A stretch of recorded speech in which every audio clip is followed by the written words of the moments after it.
dear friends, colleagues. Nice to see you, and it's my great pleasure to address you in this timely event. Wonderful and comprehensive report made by Minister revealed almost all aspects of the current situation with wind and renewable energy in Lithuania. And so I do not want to repeat all the material that has been already presented, and rather I will focus on two aspects of the topic of this panel, specifically Lithuanian wind energy development policy till 2030. So, partial clarity about wind energy development is provided in the National Energy Strategy approved by the Parliament of Lithuania last year. According to it, renewables will make 45% of primary energy and 45% of total electricity consumption by this year. At present, wind energy accounts for about 10% from total electricity consumption. So it seems that we have more than enough space for wind energy developers to expand their projects. Up till 2025, wind energy will be able to claim for more than 1 terawatt-hour of energy quotas, with possibility of additional 2 terawatt-hours till up to 2030. However, there are a couple of things that we should bear in mind.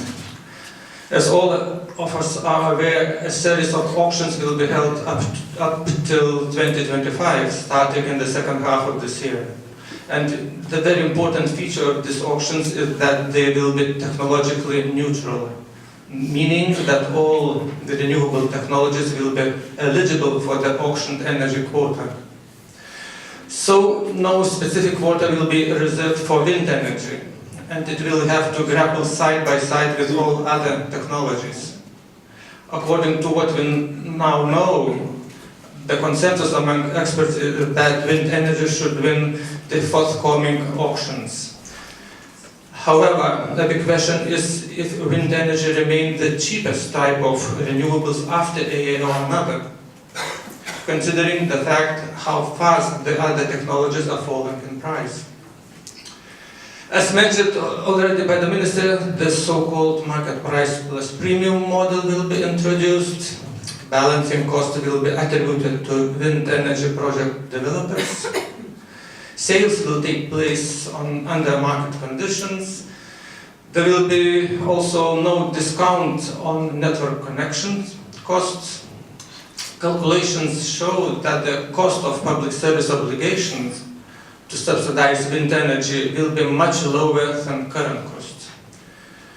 So, all these regulatory innovations indicate that wind energy will less and less distort the market and will cost less and less for electricity consumers. And my second point, as you know, Lithuania together with Latvia and Estonia plans to leave the current post-Soviet power system and to switch to synchronous operation with continental European network. This transition from one system to another is a great challenge for network stability. That is for support of the necessary 50 Hz. Therefore, the development of such wind energy as we now know will have to be subordinated for the objectives of the synchronization project. I believe that the development of wind energy will be carried out in such a way and at such a speed that will not cause problems to the stability of the network. Therefore, it is very important that developers of the wind energy projects and power system operator already now foresee technological solutions and system management that would allow wind energy not to be a problem but to contribute to network stability. Otherwise, we may come to the situation when we have to limit the operation of wind power plants from time to time. So, in conclusion, I would like to reiterate to my main points. Lithuania is launching a new wave of renewable development, which will be market-based, with little or no subsidies, and technology neutral, meaning no any specific preference for wind energy. And process is starting this year.